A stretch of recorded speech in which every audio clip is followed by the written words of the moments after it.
Christmas was always my thing. I'm Jake, 29, and I've been the self-appointed holiday coordinator in my family since I was 21. Not because I was born with a Santa complex, but because the year my parents split, Christmas became this awkward, fragile thing, like a snow globe someone had dropped and then tried to glue back together with tape. That December, nobody knew what to do with each other. My mom sent texts that read like corporate emails. My dad acted like he was just stopping by, even though he was clearly hoping someone would beg him to stay. My aunts and uncles kept saying, "We can do something small," as if small meant painless. Meanwhile, my little cousins whispered that they missed real Christmas, the kind with loud laughter and too much food and somebody inevitably arguing about the best version of A Christmas Carol. So I stepped up. I booked a cabin in the mountains, planned Secret Santa, made a Google Doc for food, cooked most of the meals myself, and somehow stitched the whole thing together into something that looked like magic from a distance. Not perfect magic, more like the kind you get from a thrift store ornament that still sparkles if you hold it up to the light. The scary part? It worked. After that, it stuck. Every year by October, everyone waited for my group text. Same plan this year, and I didn't mind. Honestly, I loved it. Planning gave me purpose. It made me feel useful, especially around the holidays when I wasn't exactly swimming in my own social calendar. I'm not married, no kids, no serious relationship. I date, sure, but I'm not the post-couple selfies and call it a love story type. I'm more the guy who shows up early, carries extra folding chairs, and knows which cousin is allergic to walnuts. In my family, that made me reliable, which is a nice word people use when they mean, we expect you to do it forever. Then there's my older brother, Ryan. Ryan is 34 and has the suburban starter pack, wife, 2 kids, a labradoodle that looks like it has its own Instagram account, and the energy of a guy who's constantly posting vague status updates like family first, always. Ryan doesn't just walk into rooms, he arrives. He's loud, he's charming, he's the golden boy, the one my aunts compared their sons to with a sigh. I was the quieter one, the organizer, the helper, the thanks for taking care of that Jake guy. No one ever asked if I wanted to be that guy. It just happened. Like I got assigned a role in a play and nobody told me there were other parts. The funny thing is, I don't even think Ryan liked Christmas that much. He didn't like the driving, the noise, the logistics, the effort, but he loved the attention. He loved showing up late with a big bag of gifts, getting the kids to scream his name like he was Santa's cooler cousin. He liked the way my planning turned into his stage, and I let it happen because I told myself it didn't matter who got the spotlight. I just wanted everyone to be happy, and if I'm being honest, I wanted to feel included. This year though, something felt off. It started small. Early October, I sent the usual message. Same lodge this year, Deer Pines, December 20th to 23rd, I'll grab it before the price jumps.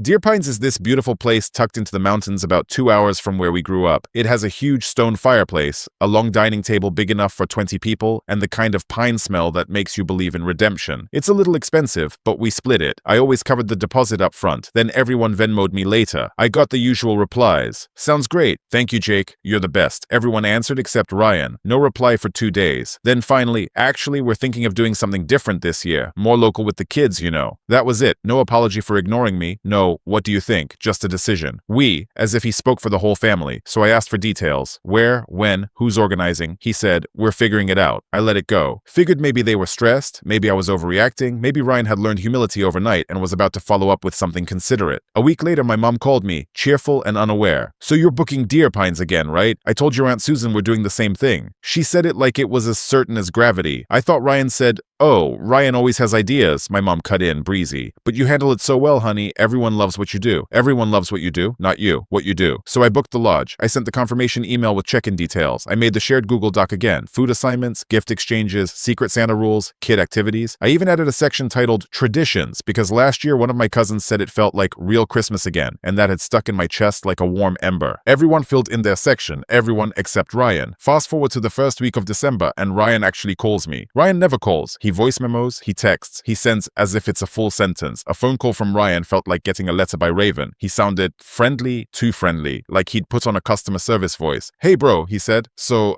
bad news, of course. Apparently there was a scheduling issue. Total mix-up. Jenna's parents are flying in that weekend. We double booked." He said it like Christmas was a dentist appointment that could be rescheduled if you just called early enough. He kept talking, filling space. What if we pushed it back a week, or did something closer to home? Everyone's already planned around the date, I thought. Flights, time off, deposits, my time, my money. I said it out loud. Everyone planned around the original date, Ryan. It's not that simple. He sighed, like I was the unreasonable one. "We're still figuring it out," he said. "Just wanted to give you a heads up." Then, this is the part that still makes my blood run cold, he casually changed the subject and started talking about his daughter's school play, like we hadn't just put a match to 3 months of planning. Something cracked in me, not a dramatic shatter, more like the slow, ugly sound of a seam ripping. 2 days later, my Aunt Susan forwarded me a message, a group text I wasn't wasn't in. Ryan had made a new plan, a smaller lodge closer to his house, not enough space for everyone, but enough for family. The message was full of cheery emojis, like this was normal, like I wouldn't notice, like I was an employee they'd forgotten to notify about the schedule change. I didn't say anything. Not yet. I kept organizing the original Deer Pines trip, kept sending updates in the family group chat, kept smiling with my thumbs. Inside, a new feeling grew. Hot, shameful, heavy, humiliation. The kind that makes you realize you're the only one still planning the party everyone else quietly left. Then came the real kicker. December 21st, I texted Ryan, "Hey, just confirming your ETA." I still had this stupid little hope that maybe he'd changed his mind. Maybe his kids had begged to go. Maybe Jenna's parents got sick. Maybe the universe had decided to stop punching me in the face. He replied, "Didn't mom tell you? We moved Christmas this year. You're going to the wrong place, bro." No emoji, no sorry, just that. I stared at my screen so long it dimmed and went black. I called my mom. She hadn't heard anything. I called my cousin Rachel. Same story. Everyone thought we were still going to Deer Pines, except apparently half the family had already been redirected like luggage at an airport. Ryan had peeled off and taken them with him, and he hadn't even told me. Like I was optional. I should have cancelled. That would have been the healthy move. But I packed my car, bought extra snacks, printed out the check-in confirmation, and started the 5-hour drive through snow and ice toward the mountains. Because if there was still a chance people were coming, I didn't want to be the one who bailed. That's the sickness of being the reliable one. You keep showing up even when you're the only one there. I arrived just past midnight. Snow was coming down in thick sheets, headlights catching it like static. My tires crunched into the empty parking lot. Empty. The lodge lights were on, glowing warm behind frosted windows. It looked like the cover of a Christmas movie, except the parts where the happy people are inside. I dragged my suitcase up the wooden steps, boots squeaking, keycard beep, door unlocked. Warm air hit my face, cinnamon, pine, that familiar Deer Pine smell that usually meant family chaos and laughter. This time it meant silence. I walked through the living room past the long dining table I'd reserved for 20 people. The tree was up, decorated like always. Stockings hung over the stone fireplace, each one embroidered with a name I'd carefully written down in September. It was beautiful, and it was empty. My phone buzzed. Rachel, "Hey, are you already there? Ryan told us the lodge changed this year, but we weren't sure if it was a prank. We're with him. Where are you?" I stood in the middle of that gorgeous, silent room, holding my suitcase like I'd arrived for a life I no longer lived. I didn't text back. I called Ryan. He picked up on the third ring, laughing. In the background, I could hear music, voices, people, a party. "Dude," he said mid-laugh, "you actually went?" I swallowed. "Why?" He snorted like I'd asked him why grass was green. "There's a girl who likes me," he said, "and she's really into you." I froze. "I didn't want you showing up and making it weird," he added, like he was explaining a reasonable adult decision. "So yeah, I lied. Sorry, man." Then he laughed again, like I was in on the joke. Something cold formed in the center of my chest. He hung up without a goodbye. Just a click, like he'd gotten bored of a telemarketer. I stood there in the lodge I'd paid for, surrounded by the evidence of my effort. Place cards with pine-scented edges, evergreen centerpieces tied with red twine, napkin holders I'd found on sale and proudly sent in the group chat, a playlist I'd built called Deer Pines Cozy Classics, and I realized I wasn't just hurt, I'd been played. Around 1:30 a.m., my mom texted, "Just got to the new lodge. It's cute but smaller than I expected. Where are you? Ryan said you were stopping by later." Stopping by, as if I was some casual guest, as if I hadn't built Christmas with my bare hands for 8 years. I typed, "Never mind, I'll talk to you later." Then I sat at the head of that long dining table and stared at the 20-place settings like they were a crime scene. And for the first time in years, I didn't feel useful. I felt disposable. The next morning, Deer Pines staff arrived. 2 people, a young couple with clipboards and apologetic smiles. "Big group this weekend?" the guy asked. I stared at them for a second, then said, "Plans changed." They looked surprised, confused. "Do you still want the catering set up?" the woman asked, careful. I stood there feeling my whole life suddenly lightweight. "No," I said, "I'll handle it." After they left, I opened my email and found the cancellation policy. Full refund if cancelled 24 hours in advance. The lodge, the catering, the cleaning service, everything was under my name. And Ryan's real Christmas party was starting in 30 minutes. I didn't feel rage. Not yet. I felt clarity, calm and sharp, like the moment you realize the stove is on and you can smell gas. I called Marlene, the lodge owner. She answered quickly, warm voice. "Jake, Merry almost Christmas." "Hey," I said, "can you verify the contracts for both lodges?" Pause. "Both?" she asked, confused. That's when I found it, an email I'd missed buried under holiday spam. A contract CC'd to me with a note. "Thanks for booking both spaces, Jake. Glad your family can all be together." Ryan had used my name to secure the smaller lodge. Marlene had assumed it was me. Of course she did. I'd been the one handling Christmas for years. It wasn't a misunderstanding. It was a strategy. I took a breath. "Marlene, I didn't authorize the second lodge." Silence. Then softly, "Oh, cancel it," I said. Immediately. She didn't argue. She didn't guilt trip. She just said, "Give Give me a few minutes, in the voice of someone who had seen enough family drama to last a lifetime. 15 minutes later, an email hit my inbox, contract cancellation confirmation, and there, in clean professional language, was the clause. If the primary signer is not physically present, all guests must vacate within the hour following cancellation. No exceptions. My phone buzzed immediately. Rachel. Jake. Then a call. I answered. Her voice was hushed, panicked. Did you just...